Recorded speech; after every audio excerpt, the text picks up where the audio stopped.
Fanboy. How you guys feeling? All right, I'm super excited. This is the final panel of the day. We've been waiting for this. Ladies and gentlemen, he is the one, he is the only, Corey Feldman!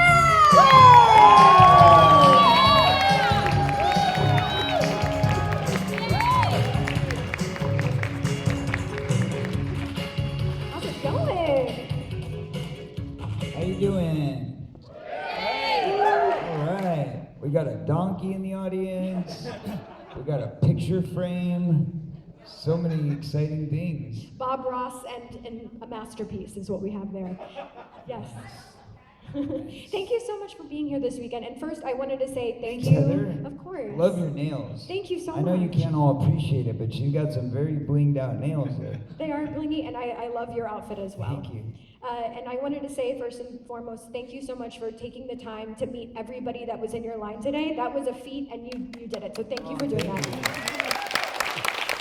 That was a short one, actually, because it's a Friday, right? So I think tomorrow will be a lot bigger. So that will be the real feat. Through Saturday. So first of all, I wanted to congratulate you. I know you just released music digitally for the first time, which is so great. And you are about to embark on a tour. That's right. It's going to be my 8th tour of America. We've never done an international tour yet, so it's exciting, but we haven't been out there in 5 years, so that's the part that makes it even better. You know, after that whole pandemic, it's just nice to be able to get out and meet people again and do fun things and have activities and live a normal life, right, guys? Yeah. Yes. Thank God. It's a relief, and live music to me has been the thing that's just been like helping everybody, you know, get through the day, going to concerts and everything. I think it's so wonderful. Absolutely, thank you. And by the way, for all of you who don't know, you know, we put out a lot of music through the years, but for the first time, I'm putting out my box set. My box set came out in January in physical form, and it's like $300. Very expensive because it comes with all this cool stuff from holograms to like collectible magazines, 6 discs, 2 DVDs. It's a lot. But now we finally made it so that everybody who wants to hear my new album, because they can't afford, you know, the whole box set, now they can just get it on iTunes. So right now it's on iTunes and Apple Music. You can just go over there and pick whatever songs you want to hear and just pick a couple or get the whole thing. That's up to you. So that's pretty cool, right?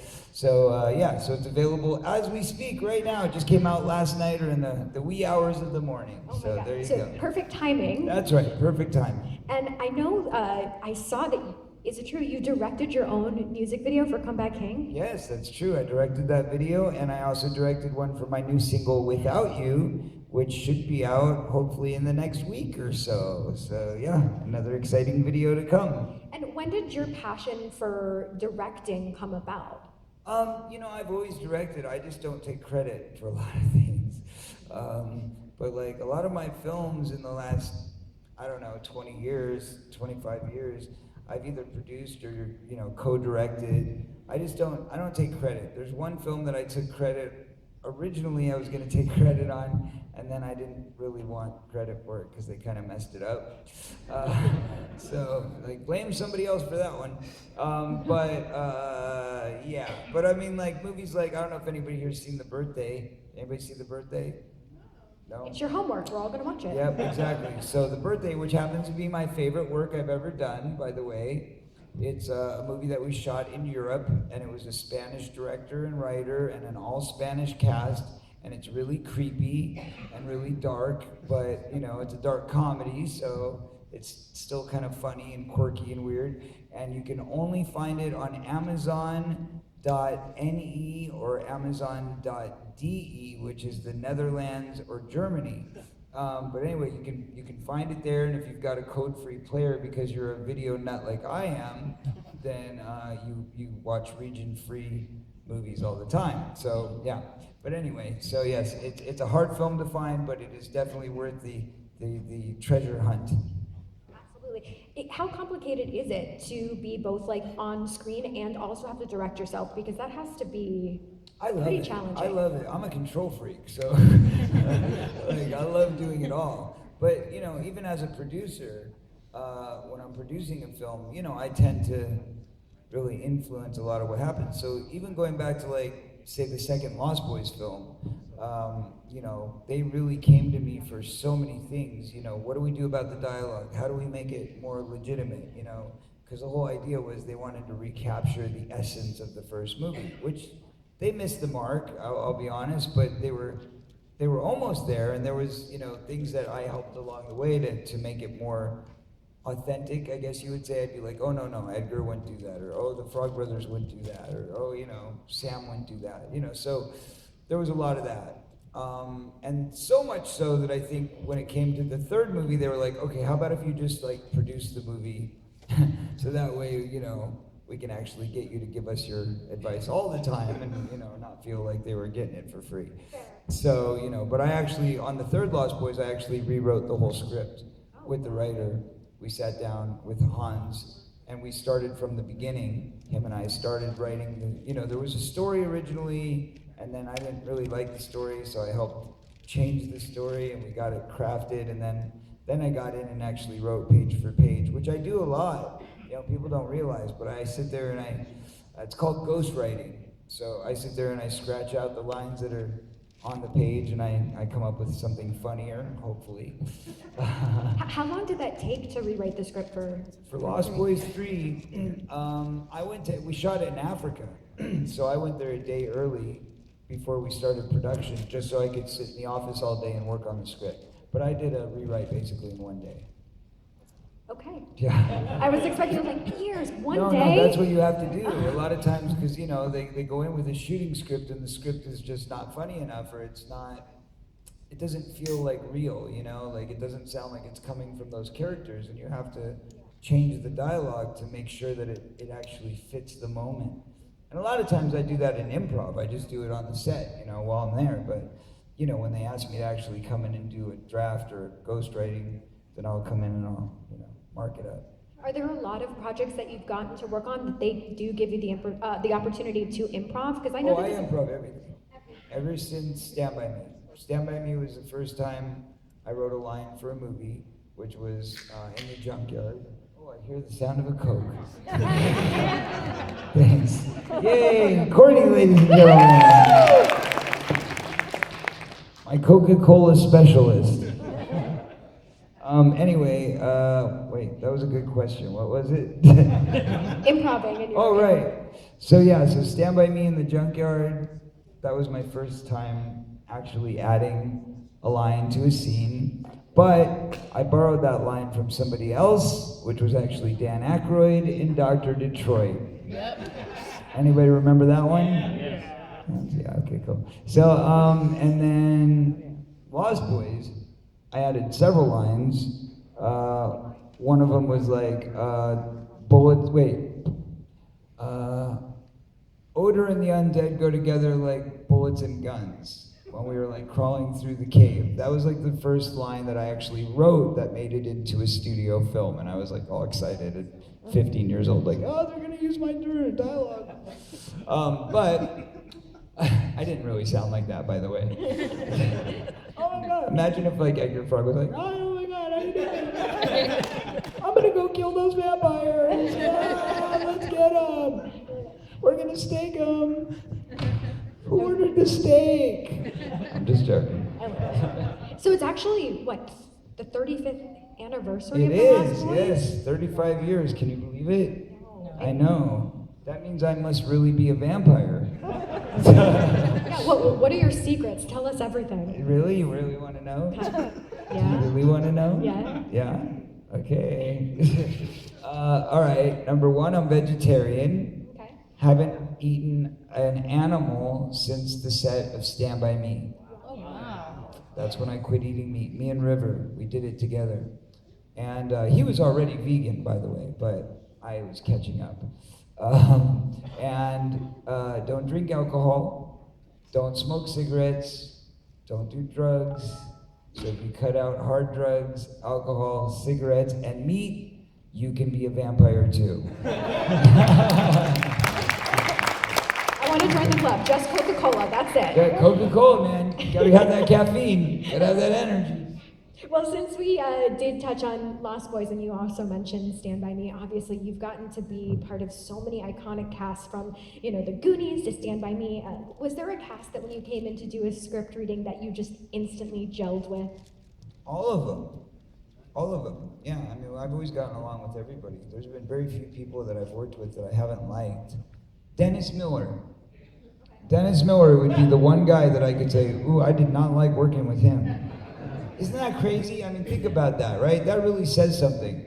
If you've done 100 films and you've worked with tens of thousands of people through the years, they gotta be pretty crappy to stand out in your mind and be like, that one guy. Yeah. Fair enough. Yeah. All right, so, what was peanut gallery? What? Okay, so if it's okay with you, we're gonna take a couple questions from the audience. Yes, let's hear the peanuts. Okay, peanuts. All right, I saw you with the red hat. Go ahead. You guys just gotta project. Hey man. Hey. I've been watching the Goonies quite a lot. Okay. Since I was old enough. So do you need me to help you stop? We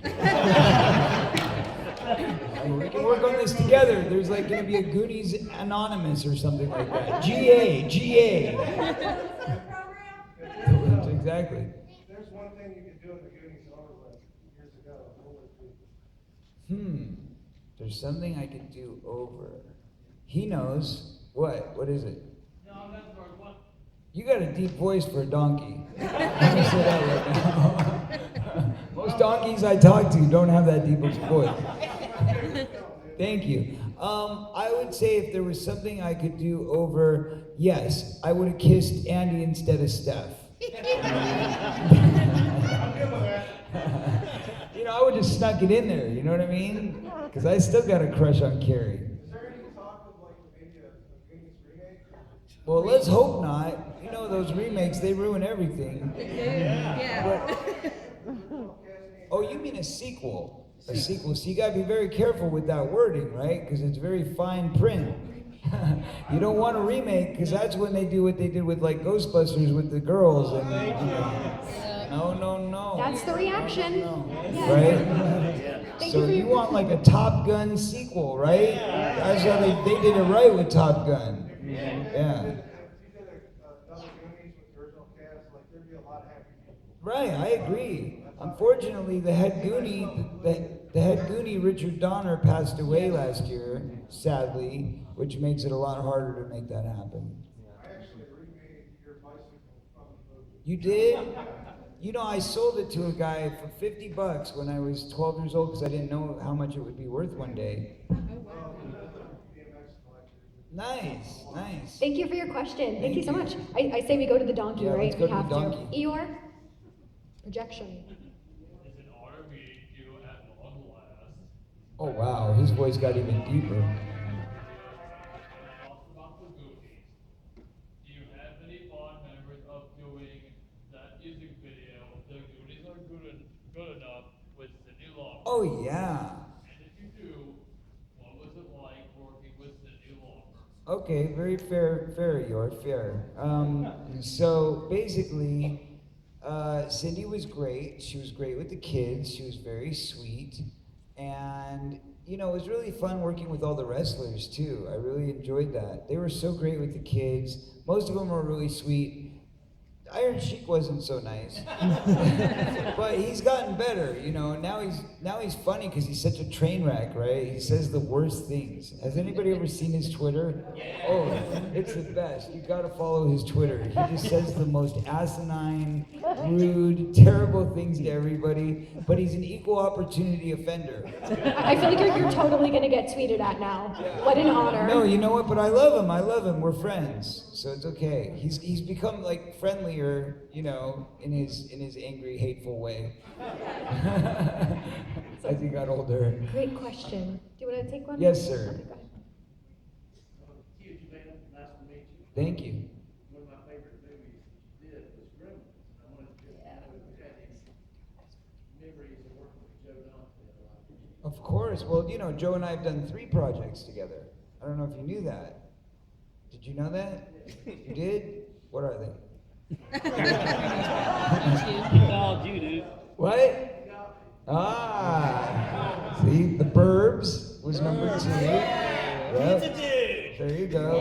And number 3 was lesser known, but a very cool cult project that Joe and I got together with Roger Corman, and that's who started Joe's career, by the way. He started him with Piranha. That was a Roger Corman production. And so Joe and I had worked together on a couple films. Roger and I had worked together on a couple of films. Roger and Joe had worked together on a couple of films, but we hadn't all 3 worked together. So the 3 of us got together and we created the world's first streaming miniseries on Netflix. It was called Splatter, and it features my original music. And it's kind of like Thriller, to be honest. Like, actually, while we were doing, this is a funny story, while we were doing it, and we're on the set, and Joe Dante texts John Landis, and he says, guess what? I'm working on a project called Splatter, and he's really, that's great. Who's starring in it? And he says, Corey Feldman. He's like, uh-oh. That's what he wrote back, uh-oh. I think that's because he meant like, well, that sounds a little bit similar to Thriller, doesn't it? Thriller, Splatter, I play a zombie who's a crazy rock star that lives in a mansion and comes back to kill all of his loved ones. So, or maybe not so loved, but there's a lot of parallels. And ironically, very ironically, we shot that in 2010, right after Michael died. Isn't that weird? Yeah, strange story. Sir? Oh, actually, the guy behind you, you can be next though. Okay. Sorry. So your voice for Donatello in the Ninja Turtles movie. Well, I guess he had the same question. Well, that worked out How did you well. work on that? Because that was the first live action. I mean, there was a cartoon and all that. Right. How it came about, they approached me and they said, we're doing this movie for kids, and it's based on a comic book series that's a very kind of cultish type thing that kids like, but it's very kind of, it's not, it's not that popular, it's not that mainstream, but it's got a hardcore following. And it's called Teenage Mutant Ninja Turtles. And I said, oh, that sounds crazy. So they showed me the footage. They took me to an office and they showed me the footage of a rough cut, and it did not look very good. It was very grainy. The puppeteering looked very kind of cheesy. I just finished like Spielberg movies and stuff, right? So I'm like, but then I was like, well, it's for kids. How much are they gonna pay me? And they were like, well, they have no money.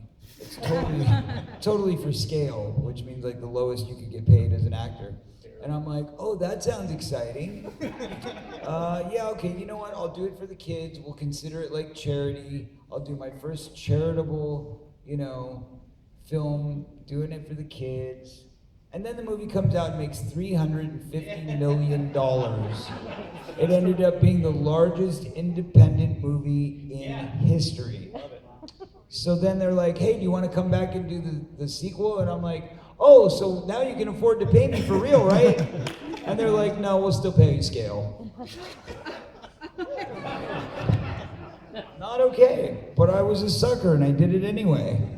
No, I didn't. I didn't do 2 because I was in rehab at the time, so I wasn't available to do 2. And the reason I came back for the 3rd one was kind of more or less to prove a point, because there was a lot of reviews that said, well, what happened to Corey? And we miss him being there and stuff like that. So I thought, you thought you could get away with doing it without me, didn't you? No, your voice is Donatello, I'm sure. Thank you. And you had the same question, or no? Oh, he got No, I another actually one. have one about License to Drive. Okay. One of those movies that not everyone has probably heard of, but.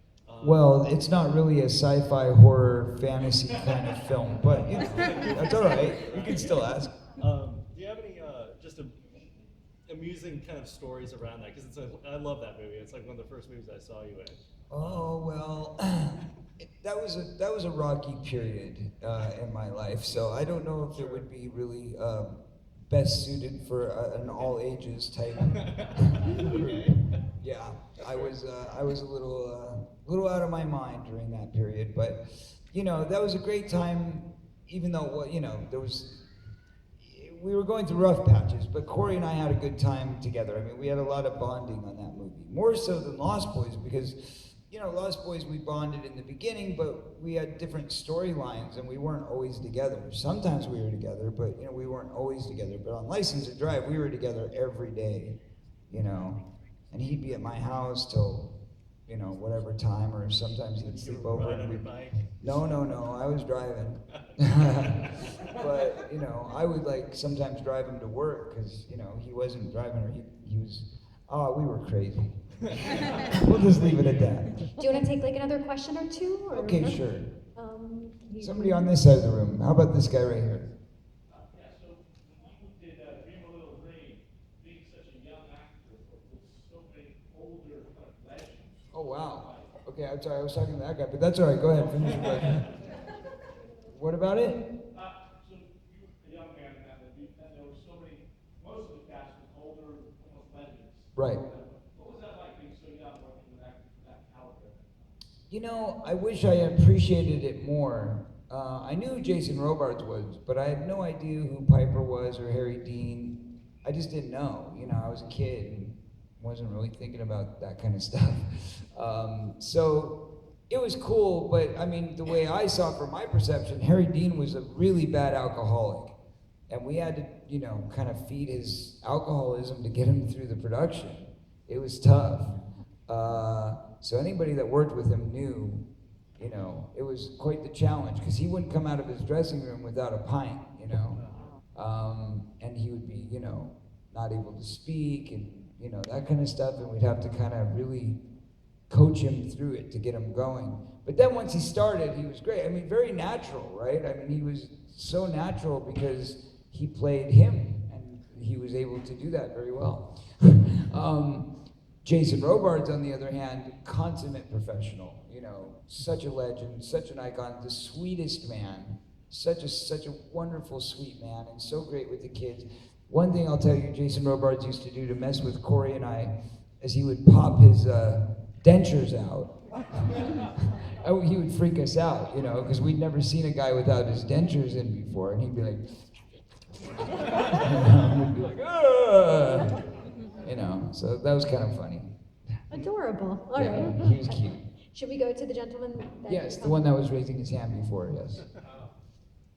I've seen a lot of people in our generation on Hollywood that kind of drifted into the superhero genre, live action, animation, and I was curious, are there any parts that have caught your eye that you might consider? Every one of them. I mean, you know, Kevin Feige should do the right thing and put me in as a superhero, don't you think? Yeah. So you guys should write to Kevin over at Marvel and say, why isn't Corey Feldman a superhero yet? Let's start the hashtag, Corey Feldman for Marvel.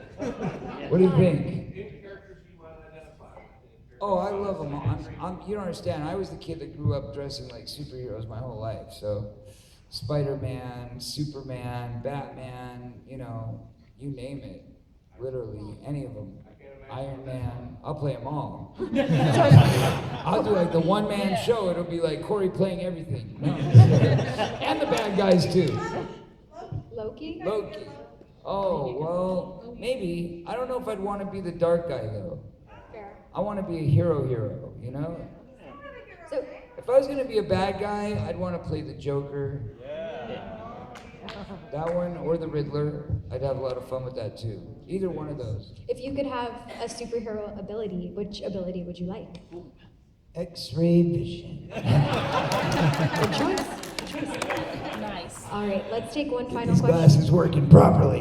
This lady right here. Go ahead. So it's not so much of a question as it is, I, along with many others, have gone through a lot of difficult things throughout our childhood, like you did. And I just wanted to thank you for your poise and your grace and your honesty and being so open and willing to tell the world what you went through. Oh, God bless you. I really appreciate you. I know everyone that knows your story is in awe of you, and we just want to thank you. Oh, thank you. That's very You're sweet. wonderful. Well, God bless you. And thank you. Thank And you. also, I wanted to show you the copper bones from the movie. Yeah. And when I see you at your table, I'll let you get a picture with it maybe, because Sean Astin said if Corey ever comes around, make sure he gets a picture with it, because they didn't let us play with them on the set. Is that a replica? It's the copper bones, yeah. It's. But it's a replica. It's It- not oh, the yeah. actual. Oh, I wish it was the actual. Right. That's That's Very cool. cool. That's cool. Yeah, we've got a few of those. I've got a few replicas actually, but that's a good one. That's a good one. Thank you for being thank you. Thank you for what you said, and you know, it's not easy discussing uncomfortable things, right? Especially when you're facing an industry that's trying to look the other way and not talk about it. So we've been through some very hard years because of it. Trying to be truthful and honest doesn't really work out so well. But luckily I'm still here, you know, I'm still alive, so that's the good news, right? Yes. So And far, so good. thank you for being you, authentically you. Thank you. Any final thoughts before we wrap Honesty up today? is always the best key and the policy to my life, you know, is to always be honest, always keep your word, be a man of your word. If you say you're gonna do something, do it. If you give your word, you say you're gonna be there, show up. You know, consistency. That is really, I think, the most impressive and important trademark that we must all carry with us through life. Because if you want somebody to be there for you when you need them and you expect them, then you better be willing to do the same, right? Yeah. So that's the way I look at it. You're only as good as your word. And if you break your word, then you mean nothing to me. Because I don't deal with liars. I don't deal with people who lie, you know, mislead. If you're gonna be my friend, always be honest. That's what I ask for. So thank you and God bless you. Awesome. Thank you guys. Thank you so much. And make sure to stream your music. What? Make Yes, sure to yes. stream Go your stream my music. You can really support us by downloading it from iTunes. It's available from iTunes. You can get the whole box set, which, like I said, it's $300 to buy the box. We have them at my table, or you can get it on iTunes for $40 right now for just the music. Thank you so much. Corey Feldman, everybody.